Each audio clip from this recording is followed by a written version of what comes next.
মানে এই যে মালিক পুকুরে এটা বলতে পারি। আমি আপনাকে ডিরেক্টর হিসেবে আপনাকে ধন্যবাদ জ্ঞাপন করছি, যেটা লেখা আছে সেটাই আমি আপনাকে তুলে ধরছি। ডক্টর মোহাম্মদ শাকির আহমদ স্যার, আপনাকে ধন্যবাদ জ্ঞাপন করছি আমার ব্রাইটনেস 99 চ্যানেল এবং জাতীয় পত্রিকা দৈনিক আজকের আলোচিত সভা থেকে আমি সিলেট জেলা প্রতিনিধি এবং আমাদের ডিরেক্টর হিসাবে এবং আমাদের ম্যানেজারকে ধন্যবাদ জ্ঞাপন করছি। স্যার, আমি আপনার কাছে প্রশ্ন রাখতে যাচ্ছি যে আপনার এই প্রতিষ্ঠানটি আছে কত বছর হয়েছে?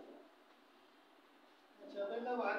ব্রাইটনেস 99 এবং আলোকিত সকালে সিলেট প্রতিনিধি জনাব ফরহাদ জাহানকে নিয়ে আমাদেরকে আইডিয়াল মন্ত্রিগড় ডায়াগনস্টিককে পছন্দ করার জন্য।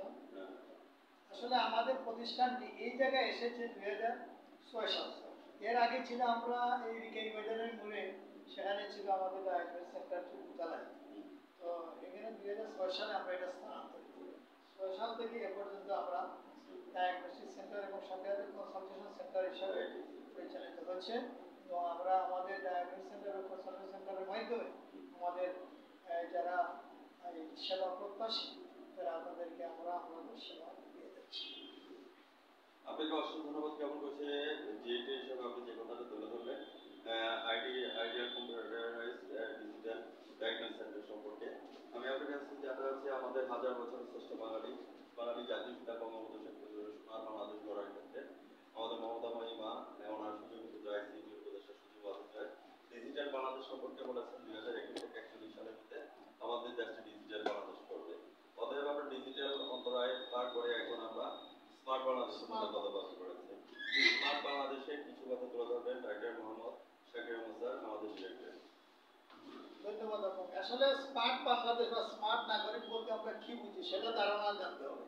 আসলে একজন স্মার্ট নাগরিক হিসেবে আমরা বুঝি যে যুগের সাথে তাল মিলিয়ে চলতে হলে যা কিছু প্রয়োজন তা আমার কাছে আছে নাকি, ঠিক আছে, সেই অনুসারে বিশ্বের সাথে তাল মিলিয়ে চলবে। আসলে তো এখন বিশ্ব বলতে তো মানে বাংলাদেশ বলতে কিছু নেই, একটা বিশ্ব, একটা হাতের মুঠির বিশ্ব চলে আসছে। তাই আমাদের মাননীয় প্রধানমন্ত্রী জনাব শেখ হাসিনা এই বাংলাদেশকে ডিজিটাল বাংলাদেশে রূপান্তরিত করার পরে স্মার্ট বাংলাদেশ 2041 সালের একটা স্মার্ট বাংলাদেশে রূপান্তরিত করার জন্য সারা বাংলাদেশের মানুষকে উনি বারবার আহ্বান জানাচ্ছেন এবং সেই হিসাবে এই দেশের মানুষ তারা নিজকে সেই লক্ষ্য হিসাবে গড়ে তুলছে একটা স্মার্ট বাংলাদেশ পৃথিবীর সাথে তাল মিলে চলার জন্য। জাতির পিতা বঙ্গবন্ধু শেখ মুজিবুর রহমান এই বাংলাদেশ স্বাধীন করেছিলেন একটি দারিদ্র্যমুক্ত, প্রজামুক্ত এবং সন্ত্রাসমুক্ত বাংলাদেশ করার জন্য। সেই স্বপ্ন নিয়ে বঙ্গবন্ধু এই দেশকে স্বাধীন করেছিলেন। সেই স্বপ্নকে বাস্তবায়ন করার জন্য মাননীয় প্রধানমন্ত্রী জননেত্রী শেখ হাসিনা কাজ করে যাচ্ছেন। আমরা ওনার কাজের সাথী এবং সহযোগী হিসাবে কাজ করে যাচ্ছি। ধন্যবাদ, আপনাকে অসংখ্য ধন্যবাদ জ্ঞাপন করছি। আপনি যে কনসেপ্টটা নিয়ে আলোচনা করেছেন আমি বলবো বলবি বল উন্নত মমসি শিরি নেহারি নত শিরি ঐশিকর মাতৃ গোলক দোলক গোলক বেধিয়া খোদার আসন আরশ ছেদিয়া উঠিয়াছে ছিল বিস্ময় আমি বিশ্বযাত্রী। কে বলেছে? মজিব নাই, মজিব আছে বাংলায়, এক মজিব চলে গেছেন, লক্ষ মজিব আমার সঙ্গে আছে। তার মধ্যে মজিব সেনা হিসেবে ডক্টর মোহাম্মদ শাকির আহমদ স্যার, আপনাকে ধন্যবাদ জ্ঞাপন করছি এত সুন্দরভাবে প্রস্তুতভাবে ডিজিটাল বাংলাদেশ নিয়ে কথা বলেছেন। আবার 2021 থেকে হচ্ছে ডিজিটাল বাংলাদেশ, আবার 2021 থেকে 30 সাল হচ্ছে এসডিজি গোল, অর্থাৎ সাস্টেইনেবল ডেভেলপমেন্ট গোল। এই সাস্টেইনেবল ডেভেলপমেন্ট গোলের মধ্যে বলেছেন যে মানে প্রতারণা, তারপর হচ্ছে যে দাদাবাজি, তারপর হচ্ছে দালাল চক্র।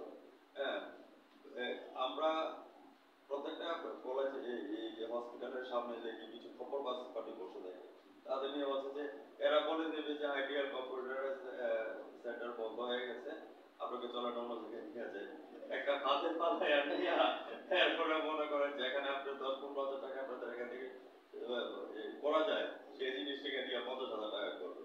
তো সেই বিষয়টা নিয়ে একটু আলোচনা করবেন। ধন্যবাদ আপনাকে। আসলে এই বাংলাদেশের যে প্রায় প্রায় নগরে আমরা কতজন বসবাস, নগরে 25 থেকে 30%, 70% মানুষ গ্রামে, এবং আমরা ধরুন এই গ্রামের মানুষগুলা শহর সেই মানুষগুলা যখন শহরে আসতো বিভিন্ন কাজে, বিশেষ করে তাদের মানে যে রোগের চিকিৎসার জন্য, সেবার জন্য, তখন কিন্তু মানুষ অনেক রাস্তাঘাট না চিনতে পারে, তখন বিভিন্ন মানুষের উপকৌশলের মাধ্যমে ওদেরকে বিভিন্ন বিভ্রান্ত করতে পারে, এবং বিভ্রান্তের যে অংশটা বললেন আপনি প্রতারণার শিকার হয়। তো আমাদের আইডিয়াল হসপিটাল, আইডিয়াল কার্ডিয়াক সেন্টারটা আসলে হার্ট অফ দ্য সিটিতে অবস্থিত। সেই হিসাবে এখানে আসলে এরকম দালাল বা এরকম মানে পাটপাট মানে যে যারা হাইজেকার মানে এগুলো আসলে খুবই কম আছে, ঠিক আছে। এবং আমরা যদি আমাদের কোনো পাটপাট বা দালালকে মানে খুঁজে পাই অথবা তাহলে আমরা সাথে সাথে থানাতে সুপোর্ট করতে পারি। তার পাশাপাশি আমি জানতে চাচ্ছি সিভিল সার্জন এবং প্রশাসন ব্যবহার করতে হবে। সিভিল সার্জন হচ্ছে এই সিলেটের যে সরকারি যে সেবা হচ্ছে সেই সেবা সব সরকারি বেসরকারি সব সেবা হইল নিয়ন্ত্রণ। সিভিল সার্জন অফিস থেকে এই যে একটা রুটিন মোতাবেক এইসব যে ডায়াগনোসিস সেন্টারগুলোতে মানে কৃষক তারা পরিদর্শন করে তারা দেখেন যে মান অনুযায়ী মানুষ সেবা পাচ্ছে নাকি, মান অনুযায়ী যে মেশিনগুলো আছে সেই মেশিনগুলো মানে মডার্নাইজ আছে নাকি সেগুলো তারা মানে সেগুলো তারা আপডেট করে রাখেন। ভাই এভাবে আমি মেশিনারি আমাদের এখানে কি কি মেশিনারি জিনিস আছে সেগুলো এখানে হচ্ছে আমাদের বায়োকেমিস্ট্রি মেশিন আছে, এক্সরে মেশিন আছে, আলট্রাসোনোগ্রাফি আছে এবং ইকোকার্ডিওগ্রাফার সোনোলজি হিসাবে আমাদের এখানে দুইজন আছে, ডাক্তার বন্তরা এবং ডাক্তার আরেকজন আছে ডাক্তার শামিমা এবং ডাক্তার ফাহিমা। ওনারা একটা রোটেশনে রুগী আসার পরে রোটেশন ওনাকে জানানো হয়, ওনারা এসে মানে করেন আমাদের কনসালটেন্ট হিসাবে। ধন্যবাদ আপনাকে। ভিউয়ার্স যারা আমার চ্যানেলের সামনে আছে আজ আপনারা 15 মিনিটে আমাদের ডিরেক্টর আমাদের এখানে মাইক্রোবায়োলজি হিসাবে আছেন আমাদের এই যে রাগিব রাবিয়া মেডিকেল কলেজ হাসপাতালের এসএফ প্রফেসর ডক্টর সৈয়দ রফিকুন্নেসা, ওনার তত্ত্বাবধানে এখানে মাইক্রোবায়োলজি সব বিভাগ আছে।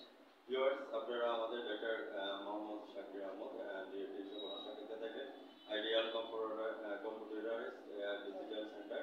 আজ রাত 9:15 মিনিটে আবারও সরাসরি আমাদের চ্যানেল থেকে চ্যানেল 99 এবং জাতীয় ভিত্তিক দৈনিক আজকে আলোচিত সকাল থেকে আমাদের সরকার আহমেদকে আমরা ধন্যবাদ জ্ঞাপন করছি।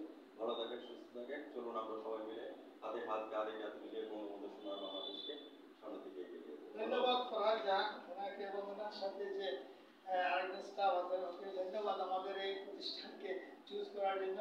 ধন্যবাদ। ধন্যবাদ।